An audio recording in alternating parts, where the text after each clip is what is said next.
राज्य के कई जिलों में अगले 24 घंटे बेहद अहम बताए जा रहे हैं, क्योंकि बंगाल की खाड़ी से उठे चक्रवाती तूफान का असर अब उत्तर भारत तक पहुंचने लगा है। मौसम विभाग के अनुसार अगले 24 घंटों में कई जिलों में भारी से बहुत भारी बारिश की संभावना जताई गई है। तेज हवाएं चलेंगी और तापमान में अचानक गिरावट दर्ज की जाएगी। अब सवाल यह है कि किन जिलों में सबसे ज्यादा खतरा है और कब तक यह असर रहेगा। आइए आपको विस्तार से बताते हैं। मौसम विभाग ने जो रिपोर्ट जारी की है, उसके मुताबिक पूर्वी उत्तर प्रदेश से लेकर मध्य उत्तर प्रदेश के जिलों में यह तूफान का असर देखने को मिलेगा। वाराणसी, प्रयागराज, गोरखपुर, आजमगढ़, मऊ, बलिया, देवरिया, गाजीपुर, जौनपुर और चंदौली जैसे जिलों में भारी वर्षा की संभावना जताई गई है। वहीं लखनऊ, कानपुर, सीतापुर, हरदोई, उन्नाव और रायबरेली में भी तेज बारिश के साथ हवाएं चलने की चेतावनी दी गई है। अगर आप किसी खुले इलाके में रहते हैं तो तेज हवाओं के समय बाहर न निकलें। पेड़ों, बिजली के खंभों और पुराने भवनों के पास खड़े न हों। मौसम विभाग के ताज़ा अपडेट पर नजर रखें। जरूरत न हो तो यात्रा टाल दें। अगर घर की छत पर टंकी या कोई ढीला सामान रखा है तो उसे तुरंत सुरक्षित कर लें। मौसम विभाग के अनुसार यह चक्रवात बंगाल की खाड़ी से उठकर ओडिशा और झारखंड होते हुए उत्तर प्रदेश की सीमा तक पहुंच रहा है। इस तूफान की रफ्तार करीब 70 से 90 किलोमीटर प्रति घंटे तक जा सकती है, जिसके चलते पेड़ गिरने, बिजली के खंभे टूटने और कुछ जगहों पर जलभराव जैसी स्थिति बन सकती है।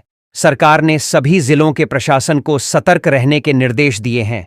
बिजली विभाग को भी कहा गया है कि किसी भी खराबी की तुरंत मरम्मत की जाए। अब बात करते हैं लोगों को किन बातों का ध्यान रखना चाहिए। गांव के क्षेत्रों में बिजली की लाइन से दूर रहें और बच्चों को भी सावधान करें।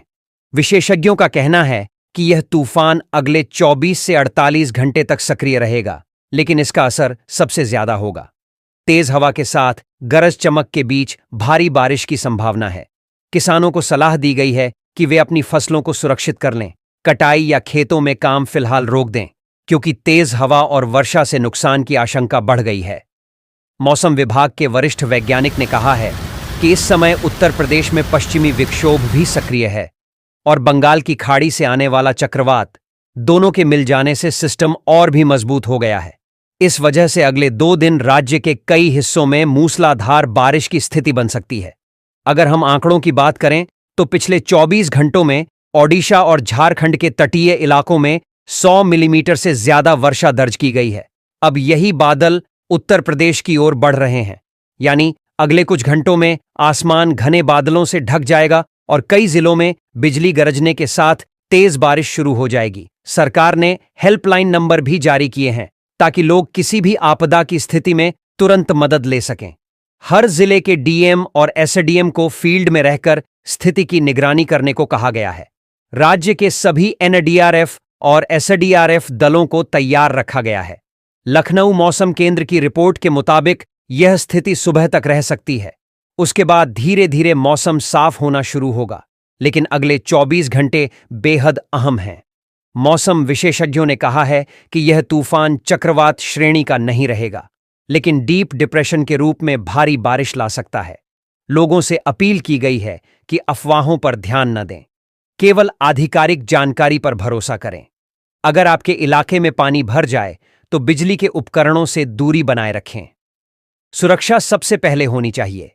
कई गांवों और कस्बों में प्रशासन ने स्कूलों को अस्थायी राहत केंद्र के रूप में तैयार किया है। जरूरत पड़ने पर लोगों को वहां शिफ्ट किया जाएगा। स्वास्थ्य विभाग ने भी सभी अस्पतालों में इमरजेंसी ड्यूटी लगाई है।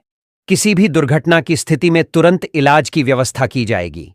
उत्तर प्रदेश सरकार के प्रवक्ता ने कहा है कि राज्य के मुख्यमंत्री ने सभी अधिकारियों को निर्देश दिए हैं कि किसी भी हालत में लापरवाही न हो। राजधानी लखनऊ में नगर निगम की टीमें रात भर पेट्रोलिंग कर रही हैं। अगर हम पिछले साल के आंकड़े देखें तो नवंबर में ऐसा मौसम बहुत कम देखने को मिला था, लेकिन इस बार बंगाल की खाड़ी में बने सिस्टम ने पूरे उत्तर भारत का मौसम बदल दिया है। मौसम विभाग ने कहा है कि आने वाले दिनों में ठंड भी अचानक बढ़ेगी। रात के तापमान में 5 से 7 डिग्री तक गिरावट दर्ज हो सकती है। तो दर्शकों, अब सबसे बड़ा सवाल यही है कि क्या यह तूफान खतरनाक रूप लेगा। मौसम विशेषज्ञों का कहना है कि फिलहाल यह मध्यम स्तर का सिस्टम है, लेकिन अगर बंगाल की खाड़ी में हवा की दिशा नहीं बदली तो इसका असर और तेज हो सकता है। इसलिए सभी जिलों को सतर्क रहने की सलाह दी गई है।